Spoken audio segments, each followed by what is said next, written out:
I heard a story one time of a preacher that was getting ready to preach at this church for this big event.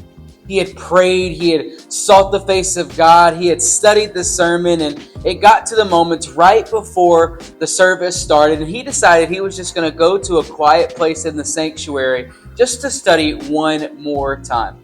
Well, as he's studying the message, a man walks up to him and starts having a conversation with him.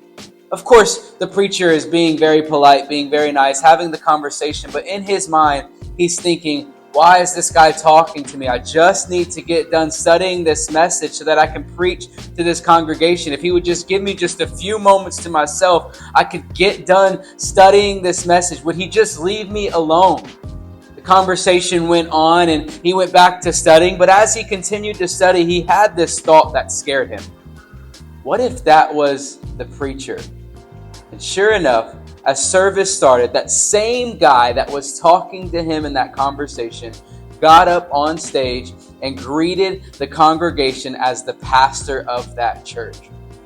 He was horrified as he was like, oh no, I pushed this guy aside, and he was the pastor of the church, and he learned something very valuable about himself that day. What he learned is that oftentimes we base our interactions with people based on who they are and based on the importance that we have of them in our mind. Unfortunately, a lot of times this is the very same way that we act when it comes to the people that we do life with and that we're surrounded with on a daily basis. We're going to talk about this in our Devo today as we talk about the concept of interacting like Jesus. And Jesus in our scripture gives a clear picture of how he interacted with people. And through this interaction with people, we can learn the appropriate way that we should interact with people. Let's read our scripture together. Matthew 9:10 through 13. Later, Matthew invited Jesus and his disciples to his home as dinner guests, along with many tax collectors and other disreputable sinners. But when the Pharisees saw this, they asked his disciples, "Why does your teacher eat with such scum?" When Jesus heard this, he said, "Healthy people don't need a doctor, sick people do." Then he added, "Now go and learn the meaning of this scripture. I want you to show mercy, not offer sacrifices. For I have come to call not those who think they are righteous, but those who know they are sinners."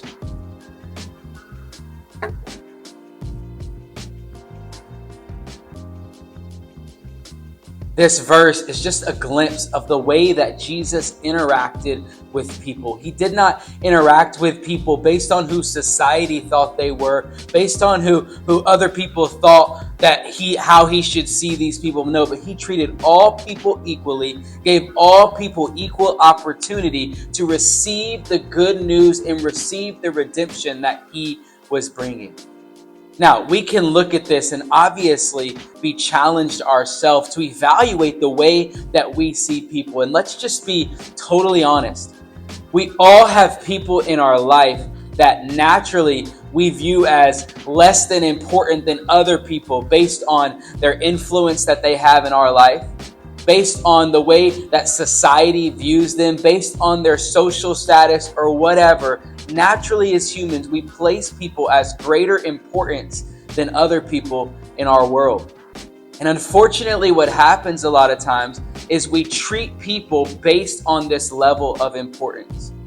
Something that God has been challenging me with lately is no matter who I meet, no matter where I'm at, no matter the people I'm interacting with, no matter how much I think a person I meet is going to have and how much influence they're going to have in my life or whatever, to treat all people the same.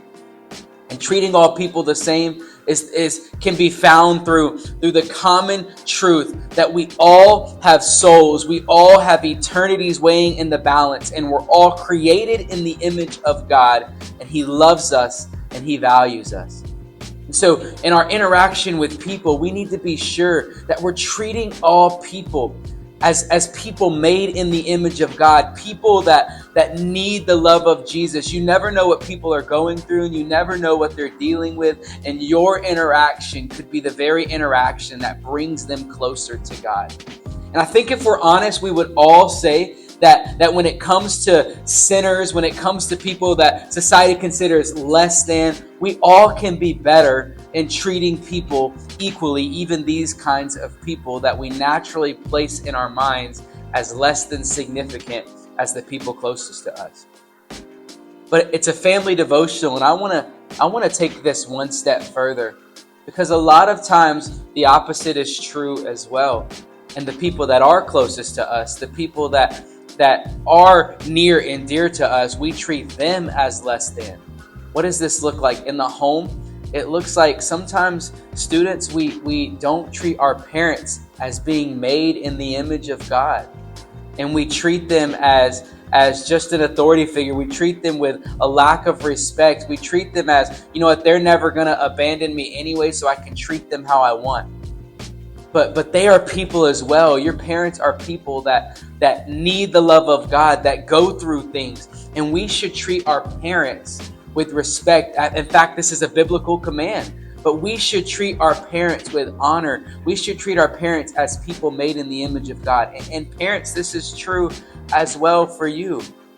It's often easy to view our students, to view our kids as a responsibility, but these are gifts from God that have been made in the image of God, and we need to treat them as such.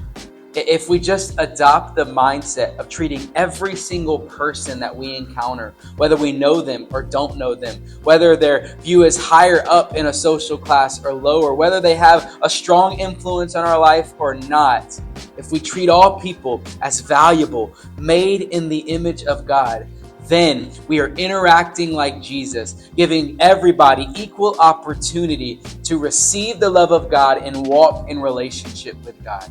And as we do this, we're interacting like Jesus, being the people He's called us to be, to move the mission of God forward. So what I want to challenge you with this week is evaluate how you treat people.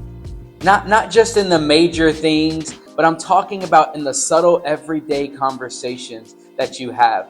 Do you treat every interaction with people as valuable, every interaction with people as an opportunity to show them the love of God? Because they're made in the image of God just like you, and all people deserve to be treated as made in the image of God and loved by God. Evaluate how you treat people that you know and people that you don't know in our family discussion questions together.